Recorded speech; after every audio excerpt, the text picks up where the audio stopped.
gjithë ata që sot kanë ardhur nga Prenjasi, nga Librazhdi, Gramshi, Cerriku, Peqini dhe Belshi. Përshëndetje, unë quhem Sara Zekaj, jam kandidate e Partisë Mundësia për qarkun e Elbasanit. Unë jam gocë Elbasanit, megjithatë eksperjenca ime e punës më ka çuar në çdo ceps të Shqipërisë, ndaj premtimi im është që në parlament unë në fakt dua të shkoj për të gjithë Shqipërinë. Unë kam shumë vite eksperiencë pune në shoqërinë civile, kryesisht e fokusuar tek politikbërja për të rinjt edhe migracionin. Kam punuar në sektorin privat ligjor, institucione të qeverisë qendrore si Ministria e Brendshme, organizata të ndryshme ndërkombëtare si IOM apo Swiss Contact. Dhe kam studiuar për drejtësi në Fakultetin e Drejtësisë, duke ndjekur më pas me një master të dytë në Britaninë e Madhe, me një bursë që quhet Chevening për marrëdhënie ndërkombëtare dhe siguri. Unë jam shumë e përkushtuar ndaj krijimit të mundësive të reja për të rinjt dhe përfaqësimit të tyre në politikbërje. Kjo në fakt ka qenë fushata ime e parë, por ka qenë shumë e bukur. Unë e kam shijuar shumë, sepse kam parë nga afër situatën reale të qarkut të Elbasanit, në cep më cep, në çdo fshat, në çdo qytet të tij. Takimet me njerëzit më kanë dhënë goxha motivim, sepse kam kuptuar që njerëzit janë të lodhur nga politika, kanë politika e vjetër dhe duan vërtet ndryshimin real. Dhe kjo është dhe energjia që ata mua më kanë përcjell, gjithashtu edhe besimi që ata më kanë sjell, që unë t'i përfaqësoj sa më mirë në parlament. Të nderuar teleshikues të Belsh TV, sot në podcast ne kemi ftuar zonjueshën Sara Zekaj, kandidate për deputete e Partisë Mundësia për qarkun e Elbasanit. Përshëndetje zonjuesha Sara dhe faleminderit që pranoi ftesën tonë në këtë podcast. Në fakt falënderimi është i imi, shefqet, po ashtu edhe për televizionin e Belshit, i cili i jep mundësinë kandidatëve të rinj të shpalosin programin e tyre dhe në mënyrë që qytetarët t'i njohin më mirë. Zonjë Sara, pse ju keni zgjedhur të kandidoni për deputete në Kuvendin e Shqipërisë dhe pikërisht me Partinë Mundësia? Faleminderit për pyetjen. Për mua është një eksperiencë e parë në fakt angazhimi në politikë, megjithatë më pëlqen ta them që politika kam bërë gjithë jetën time, pasi kam qenë shumë aktive që nga gjimnazje deri më sot, në fushën e të drejtave të njeriut, po ashtu edhe të aktivizimit të rinjve. Dhe në fakt, përgjatë gjithë këtyre viteve eksperiencë punë, ajo që kam kuptuar unë është që njerëzit ndihen të papërfaqësuar. Kam punuar shumë me komunitetet, pothuajse në gjithë Shqipërinë, por duke u fokusuar në veriun e Shqipërisë, dhe i shoh njerëzit të rinjt, gratë, fermerët, profesionistë të ndryshëm të gjithë fushave që ndihen të papërfaqësuar. Dhe unë vendosa të kandidoj sepse mendoj se ka ardhur koha për një ndryshim, ka ardhur koha për një politikë më të mirë, ka ardhur koha për të rinj për të hyrë politikës. Klasa e vjetër e politikës e ka bërë politikën si një klub shumë të mbyllur, dhe është krijuar kjo ideja që shiko se s'mund të merresh me politikë sepse gjërat nuk ndryshojnë, është e vështirë për të rinj, por në fakt jo. Unë jam për një politikë të hapur, për të rinj që mund të hyjnë politikës, të sjellin ndryshimin e tyre dhe pikërisht për këtë arsye kam kandiduar për Partinë Mundësia. Partia Mundësia në fakt nuk kërkon vetëm rotacion, por kërkon një ndryshim të vërtet. Ka një ekip fantastik, profesionistësh, të rinj, të fushave të ndryshme, si përmarrës të vegjël e të mesëm, dhe që gjithë ka një dëshirë të punojnë për Shqipërinë. Po. Edhe cili është synimi dhe programi i kësaj partie, domethënë i Partisë Mundësia, ta Grënsheja, apo jo? Po, ja Grënsheja, kryetarja Grënsheja. Po. Unë duhet të thosha vetëm një kuriozitet shumë të shpejt në fakt, ka pasur një raport vlerësimi i qendrës Altax në lidhje me programet të gjithë partive politike.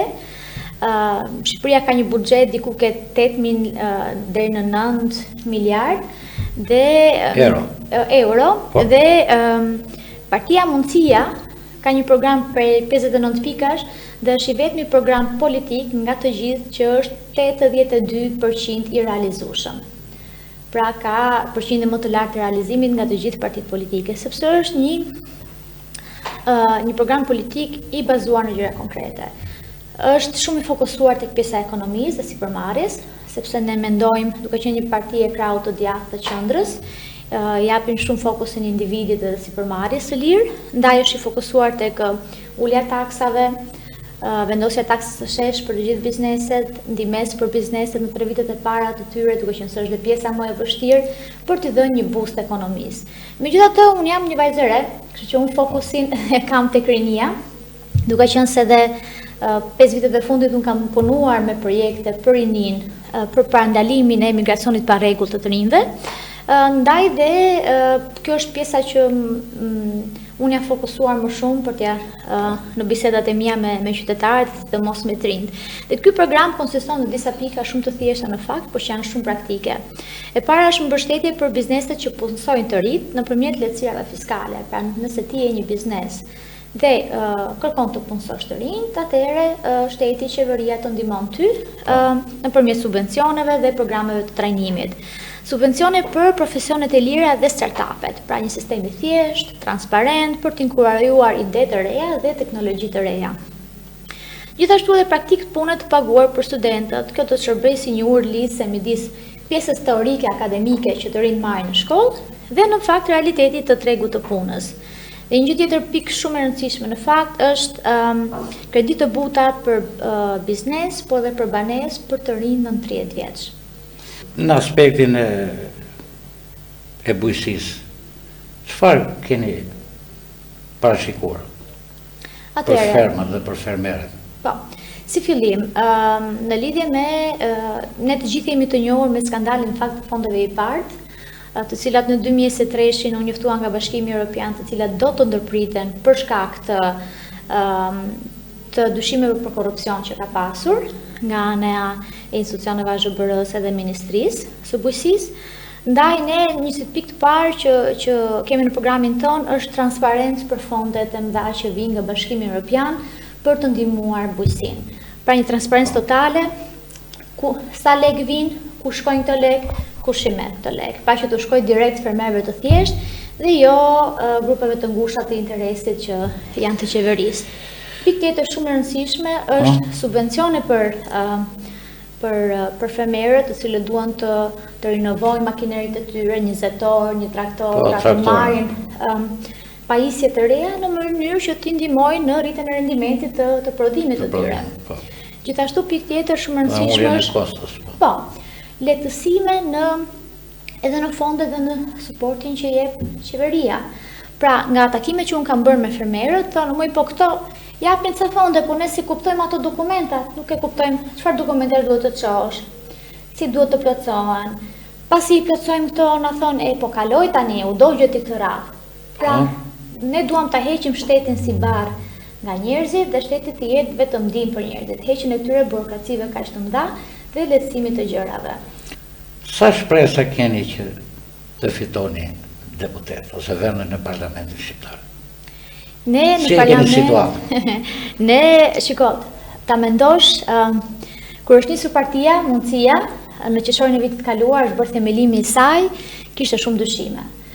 Kryetari na Agron Shejaj, të gjithë kanë goxha simpati dhe respekt, duke qenë se ai në 2 mandatet e tij të para ka treguar që ka përfaqësuar shumë mirë komunitetin e tij, megjithatë si parti e re kishte goxha dyshime. Po ta mendosh se sa jemi rritur ne nga ajo periudhë e deri më sot është fantastike. Dhe unë mendoj se kemi ardhur në një periudhë shumë të mirë të politikës në Shqipëri, sepse njerëzit janë të lodhur nga politika e këtyre 34 viteve dhe duan diçka të re.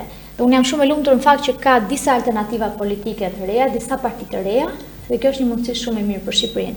Për sa I përket mandateve, unë jam besimplot që ne do të bëjmë një grup parlamentar dhe do jemi një opozitë shumë e fortë Parlamentin e Shqipërisë dhe do marrim edhe mandatin në Elbasan. Do të marrim në Elbasan. Do ta marrim në Elbasan.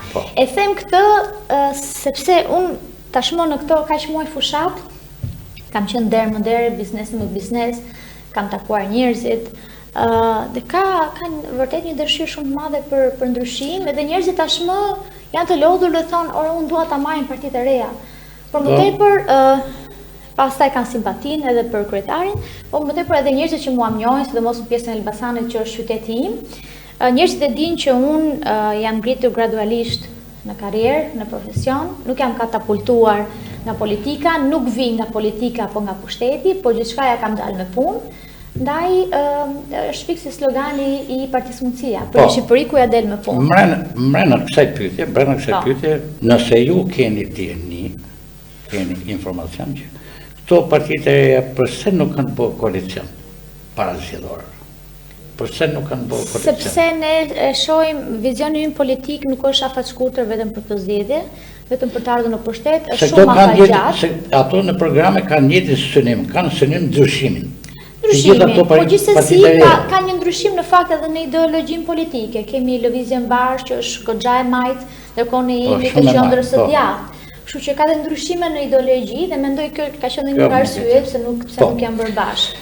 Atë një pyetje tjetër është që pas zgjedhjeve a do të bëj Partia Mundësia koalicion me në një parti e cila do jetë në pushtet në ato partitë e mëdha?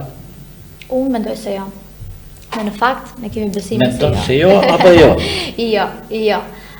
Absolutisht, si të thash, është një vizion goxha i gjatë, pra nuk mendoj vetëm për të zgjedhje, ky është vetëm guri i themelit, dhe vizioni ynë dhe maratona jonë është goxha më e gjatë se kaq.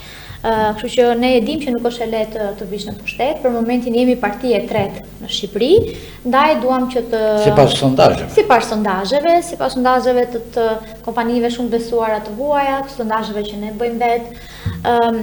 Kështu që ne nuk duam të bëjmë koalicion me asnjë nga partitë sepse ne nuk duam rotacionin. Iki PS-ja, dy PD-ja, ne duam ndryshimin e vërtetë. Si dalin do sondazhet e juaja në krahasim me sondazhet e bërë nga kompanitë? Përgjithsisht ka janë të njëjta. Ka një marrë shumë të vogël ndryshimi, po. Atëherë së fundi, çfarë mesazhi keni për të dhënë votuesve ju? Mesazhi im kryesor për votuesit është që njerëzit duhet të kuptojnë rëndësinë e votës, e vlerës së votës së tyre, duhet të kuptojnë që e kemi ne vetë fatin e vendit tonë. 11 maj është një ditë shumë e rëndësishme për ta vendosur ne fatin e Shqipërisë. Ndaj mesazhi im është kryesor të ju lutem shkoni votoni, edhe votoni si njerëz të lirë, pa pasur frikë nga presionet. Dhe sigurisht pastaj nëse doni vërtet ndryshimin edhe besoni tek profesionistët, duhet votoni Partinë Mundësia dhe numrin 10. Ju uroj suksese në datë 11 maj. Faleminderit. Faleminderit shumë edhe unë shpresoj të kthejmë televizionin tuaj me mandat, po edhe për projekte të tjera për të promovuar Belqin dhe bukuritë e tij. Faleminderit. Atëherë të nderuar teleshikues, ky ishte edhe podcasti i sotëm. Faleminderit për vëmendjen. Mirupafshim.